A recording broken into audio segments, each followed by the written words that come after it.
Hello అండి, నా పేరు doctor Naresh Goud. I'm senior diabetologist and general physician consultant and Uday omni Nampally అండి. మనం ఇవాళ మాట్లాడేది ఏంటంటే డయాబెటీస్ వల్ల మన ఆర్గన్స్లో ఎఫెక్ట్ అయ్యేవి like brain, kidney, heart, neuropathy, nephropathy అని అంటారు కదా. కిడ్నీ ఎఫెక్ట్ మెయిన్ మనం మాట్లాడేది ఇవాళ కిడ్నీ పైన అండి. దాన్ని నెఫ్రోపతి అంటారండి.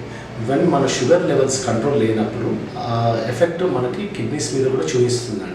మనకి ఎలా తెలుస్తుంది అంటే ఎప్పుడైతే షుగర్ మనకు వచ్చిందని తెలిసేటప్పుడు ఏమవుతుందంటే ఎక్సెస్ యూరినేషన్ వస్తుందండి. అంటే మామూలు రోజుకి మనం 3 నుంచి 4 సార్లు వెళ్ళాయి, 24 గంటలు వెళ్ళాయి యూరిన్లో. ఈ షుగర్ వ్యాధి వచ్చినప్పుడు షుగర్ లెవెల్స్ పెరిగినప్పుడు అవుట్పుట్ అనేది ఎక్కువ అవుతుందండి. Frequency of urine will increase.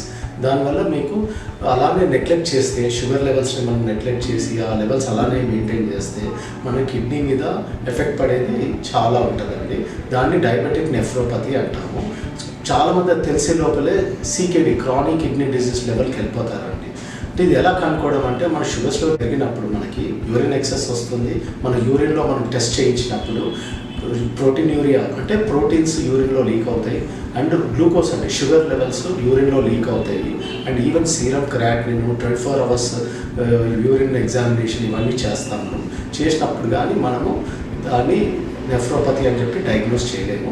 ఎప్పుడైతే higher levels creatinine above 2.5 and proteinuria and glucose urea అంటే ప్రోటీన్స్ అన్నది యూరిన్లో అండ్ గ్లూకోజ్ అనేది యూరిన్లో వెళ్ళినప్పుడు మనము నెఫ్రోపతి అని చెప్పి డయాగ్నోస్ చేసి ఈ నెఫ్రోపతి అన్నది మనం అలానే నెగ్లెక్ట్ చేస్తే మనము డయాలసిస్ వెళ్ళేంత లెవెల్ దాకా వెళ్తుందండి మనకి. సో ఎనీహౌ మనం దాన్ని కిడ్నీస్ని ప్రొటెక్ట్ చేయాలంటే మంచి హైడ్రేషన్ అండి, అంటే వాటర్ బాగా తీసుకోవాలి. అండ్ మనం షుగర్ కంట్రోల్ తినడం, మన ఇంటేక్ కూడా షుగర్లో కూల్ డ్రింక్స్ లాంటివి, కార్బోహైడ్రేట్స్ లైక్ కూల్ డ్రింక్స్లో అండ్ బైకార్బోనేట్స్ అంటారు కదండి, మనము బైకార్బోనేట్స్ అని సోడాస్ ఇవన్నీ స్టాప్ చేయాలి. అండ్ లోడ్ తగ్గించుకోవాలండి మనం. లైక్ ఎస్పెషల్లీ మనం ఫ్రూట్స్ లెవెల్స్లో కూడా హై గ్లైసిమిక్, లో గ్లైసిమిక్ అని ఉంటాయండి. మనం లో గ్లైసిమిక్ ఫ్రూట్స్ తినాలి, ఓవర్లోడ్ చేసుకోవద్దు, బాడీ ఎప్పుడు హైడ్రేట్ అయి ఉండాలి. కంపల్సరీ ఒక half an hour to 45 minutes walking ఒకటి పెట్టుకోవాలి. అండ్ మన షుగర్ లెవెల్స్ అండి అది మెయింటైన్ చేస్తే మనకి కిడ్నీ డిసీజ్ CKD అన్నది కానీ నెఫ్రోపతి కానీ మనం పోము. ఒక్కసారి నెఫ్రోపతి వచ్చిందనుకోండి అది ఇర్రివర్సిబుల్ అండి. మీకు చాలా కష్టం అవుతుంది. అయినా ఇప్పుడు మనకి ఎలా వచ్చాయంటే లేటెస్ట్ ట్రీట్మెంట్స్ కూడా వచ్చాయి drugs which act on kidney. ఎందుకంటే మన బాడీలో మనము పాస్ చేసినప్పుడు ఆల్మోస్ట్ 80% ఆఫ్ ది షుగర్స్ మన కిడ్నీ దగ్గర నుంచి మళ్ళీ అబ్జార్బ్ అవుతాయండి బాడీలో. సో ఆ 80%ని కట్ చేయడానికి అబ్జార్ప్షన్ని ఒక 62 SGLT2 అని SGLT1 అని ఉంటుందండి మన కిడ్నీలో. ఆ లెవెల్లో మనకి 80% ఆఫ్ ది షుగర్స్ రీఅబ్జార్బ్ అవుతుంది. ఇట్స్ అ బాడీ సిస్టమ్ అండి.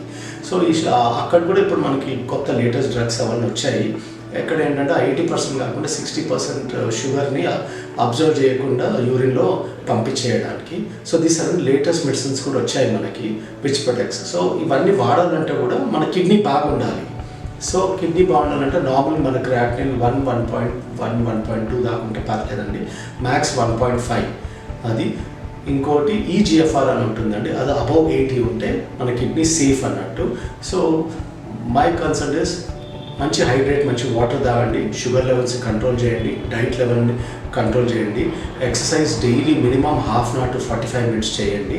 అండ్ రెగ్యులర్ చెకప్స్ చేసుకోండి, రెగ్యులర్ టెస్ట్ చేసుకోండి, రెగ్యులర్ డాక్టర్ చెకప్స్ దగ్గరికి వెళ్ళండి. అట్లీస్ట్ 30 to 45 డేస్ ఒక్కసారన్నా మీ డయాబెటిక్ డాక్టర్ని కానీ, ఎండోక్రైనాలజిస్ట్ కానీ, ఫిజిషియన్ కన్సల్ట్ కానీ. This advice from me from Uday omni medicine department. Thank you.